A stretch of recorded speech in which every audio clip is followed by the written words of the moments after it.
हम हारना हमको मंजूर है, हमको जनसुराज बंद करना मंजूर है, लेकिन समझौता नहीं करेंगे।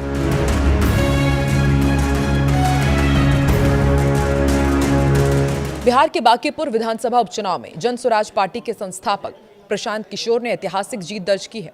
पीके ने बीजेपी के 30 साल के किले को सिर्फ 30 दिन में ही ध्वस्त कर दिया। भाजपा के राष्ट्रीय अध्यक्ष के सीट पर, उस सीट पर जहां 30 वर्ष से भाजपा हारी नहीं है, वहां पर चुनाव हो रहा है। और वो चुनाव अगर भाजपा इतनी बुरी तरीके से हार जाए, सिर्फ चुनाव ना हारा है, हर बूथ हार जाए, तो निश्चित तौर पे ये रेफरेंडम है। ये दिखाता है कि जो सम्राट चौधरी का चेहरा है, जो उनकी नीतियां हैं, जो जिस तरह से सरकार चल रही है, उससे जनता कितनी खुश है। इस परिणाम के बाद क्या बिहार की राजनीति में एक नए युग की शुरुआत के रूप में देखा जा रहा है?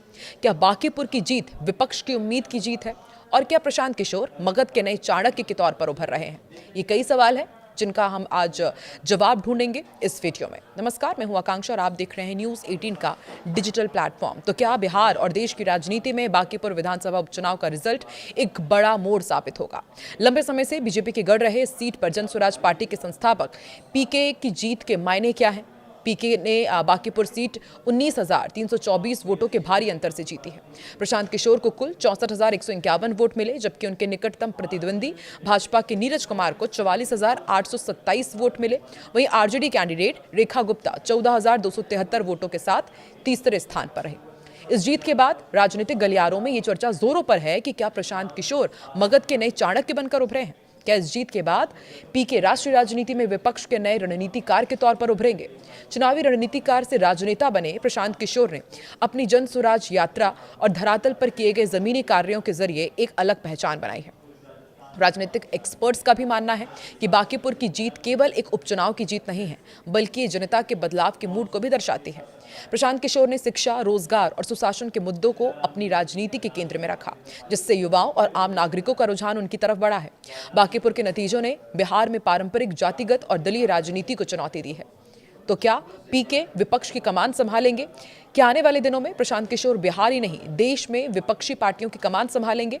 ये भी सवाल उठ खड़ा हुआ है। तो जानकारों का कहना है कि इस बात पर निर्भर करेगा ये सब कि वो अन्य राज्यों और आने वाले बड़े चुनाव में अपनी पार्टी का प्रदर्शन कैसे रखते हैं। हालांकि मगध की धरती पर उनकी इस धमाकेदार राजनीतिक एंट्री ने बिहार ही नहीं बल्कि देश भर के राजनीतिक पंडितों को ये सोचने पर मजबूर कर दिया है कि क्या एक नया विकल्प आकार ले रहा है? क्या विपक्ष का एक नया चेहरा मिल गया है? देश के अलग अलग पार्टियों और राजनीतिक एक्सपर्ट्स ने बांकीपुर की जीत के मायने तलाशे हैं। कुछ लोगों का मानना है कि विपक्ष की उम्मीद की जीत है। बांकीपुर की जीत भाजपा की लंबे समय से मजबूत शहरी गढ़ में सेंध है, जहां पहले बीजेपी के राष्ट्रीय अध्यक्ष नितिन नवीन जीतते रहे थे। जनसुराज को साल 2025 के बिहार विधानसभा चुनाव में 0 सीट्स मिली थी। उसके बाद ये पहली उनकी चुनावी सफलता है। तो क्या ये तीसरे विकल्प का भी संकेत है? बिहार की राजनीति मुख्य रूप से एनडीए और महागठबंधन के इर्द गिर्द घूमती रहती है। ये तो हम देखते ही आए हैं लंबे समय से। प्रशांत किशोर ने खुद को विकास, शिक्षा, रोजगार, पलायन और साफ छवि वाले विकल्प के रूप में पेश किया। कई रिपोर्ट में ऊपरी जाति के पारंपरिक भाजपा वोटर्स के असंतोष, मुस्लिम यादव वोटरों के एक हिस्से का समर्थन और जेनजी की नाराजगी का जिक्र है। मतदान प्रतिशत कम रहा, लगभग 34% भी एक बहुत बड़ा फैक्टर रहा है। ऐसे में प्रशांत किशोर पहली बार खुद मैदान में उतरे और जीत का परचम उन्होंने लहरा दिया।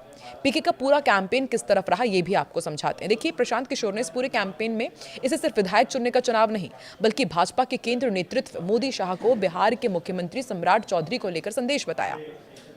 उन्होंने साफ साफ बीजेपी पर छवि, सक्षम नेतृत्व, शिक्षा, रोजगार पर फोकस नहीं करने का मुद्दा बनाया। जनसुराज और विधानसभा में मौजूद हैं और प्रशांत किशोर बिहार में किसी भी दल के साथ फिलहाल गठबंधन से इंकार करते हैं। वे राजद या कांग्रेस के साथ नहीं जुड़ना चाहते, बल्कि स्वतंत्र तीसरी ताकत बनने की कोशिश करते रहते हैं। अगर वो बांकीपुर में अगले कुछ महीनों में दिखने वाले बदलाव लाते हैं, जैसा उन्होंने वादा किया है, तो विश्वसनीयता बढ़ेगी। हालांकि एक सीट से पूरे राज्य या विपक्ष का चेहरा बनना मुश्किल जरूर है। राजद अभी भी मजबूत क्षेत्रीय ताकत है। भाजपा के पास सत्ता है, संगठन है और आने वाले चुनाव, लोकसभा या फिर अगला विधानसभा चुनाव में जनसुराज को वोट प्रतिशत और सीटें बढ़ानी होंगी। प्रशांत किशोर की ताकत संगठन निर्माण, मुद्दे आधारित अभियान और मीडिया में जगह बनाने में है, लेकिन पारंपरिक जाति समीकरणों को पूरी तरह तोड़ना चुनौतीपूर्ण रहेगा। जानकार ये भी बताते हैं कि एक उपचुनाव राष्ट्र समीकरण नहीं पलटता, फिर भी भाजपा के लिए चेतावनी है। खासकर शहरी मध्यम वर्ग और युवा वोटर्स में असंतोष को दूर करना होगा। प्रशांत किशोर राष्ट्रीय राजनीति में किसके साथ जाएंगे, ये भी सवाल पूछा जा रहा है। आने वाले समय में कांग्रेस या अन्य दलों के लिए प्रशांत किशोर सहयोगी या प्रतिस्पर्धी दोनों ही हो सकते हैं। राष्ट्रीय स्तर पर प्रशांत किशोर को लेकर चर्चा बढ़ेगी, खासकर अगर वो बिहार से आगे विस्तार करते हैं। लेकिन अभी जन स्वराज का मुख्य फोकस बिहार ही है। अगर जन स्वराज संगठन मजबूत करता है और विकास का मॉडल पेश करता है तो ये क्षेत्रीय राजनीति में तीसरी लहर का हिस्सा बन सकता है, वरना एक हाई प्रोफाइल जीत के बाद स्थिर होना मुश्किल हो सकता है। कुल मिलाकर बांकीपुर की जीत जन स्वराज और प्रशांत किशोर के लिए उम्मीद जगाने वाली है, खासकर 2025 की हार के बाद। ये मगध के नए चाणक्य वाली छवि को मजबूत करती है, लेकिन विपक्ष का स्थायी चेहरा बनने के लिए उन्हें लगातार प्रदर्शन, संगठन और बड़े पैमाने पर समर्थन जुटाना होगा। राजनीति में एक जीत शुरुआत है, अंत नहीं। आने वाले महीनों में बांकीपुर में उनके काम और बिहार की राजनीति का रुख इस बात को साफ करेगा। इधर बांकीपुर उपचुनाव में बीजेपी की हार ने बिहार एनडीए में हलचल बढ़ा दी है। इसके बाद नीतीश कुमार और पीएम मोदी की मुलाकात हुई, जो कि काफी अहम मानी जा रही है। हालांकि बिहार में उपचुनाव के नतीजे कभी भी विधानसभा चुनाव के पक्के संकेत नहीं होते। साल 2010 में भी ऐसा ही हुआ था। फिलहाल इसे केवल एक चेतावनी के रूप में देखा जा रहा है। जेडीयू और बीजेपी को तालमेल बढ़ाना होगा। बांकीपुर की हार उनके लिए वाकई झटका है, लेकिन यह भी कहा जाता है कि यह भ्रम हो सकता है, क्योंकि बिहार हर बार चौंकाता है। बांकीपुर उपचुनाव में हार के अगले दिन ही नीतीश कुमार नई दिल्ली आए। प्रधानमंत्री नरेंद्र मोदी से उन्होंने मुलाकात की। बांकीपुर के हार के बाद नीतीश कुमार और पीएम मोदी की मीटिंग बेहद अहम मानी जा रही है। दरअसल बिहार में एनडीए गठबंधन के दोनों साथियों में खट्टा मीठा रिश्ता हमेशा से रहा है। साल 2020 चुनाव के बाद ये और तेज हुआ, जब ज्यादा सीटों पर लड़ने के बावजूद जेडीयू सिर्फ 43 सीटों पर सिमट गई थी। इसके बाद भी जब उपचुनाव हुए, गठबंधन धर्म के बावजूद दोनों दल एक दूसरे की ताकत की टेस्ट लेते नजर आए। बोचहा में बीजेपी की बेबी कुमारी की हार इसी का नतीजा थी। उस समय जेडीयू खेमे में एक अलग तरह का जश्न था। अब तक बड़े भाई की भूमिका में रही जेडीयू के लिए बीजेपी की हार मलहम का काम कर रही थी।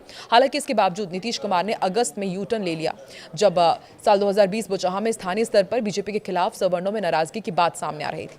इसके उलट जब कुर्नी का उपचुनाव हुआ तो बीजेपी का कैडर जेडीयू को सबक सिखाना चाहता था, क्योंकि चुनाव दिसंबर में था और नीतीश अब तेजस्वी के साथ सरकार चला रहे थे।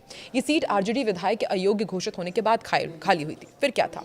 जो ताकतें बोचहा में बीजेपी की हार का कारण बनी, वही कुंडी में बीजेपी के केदार गुप्ता की जीत के कारण बन गई।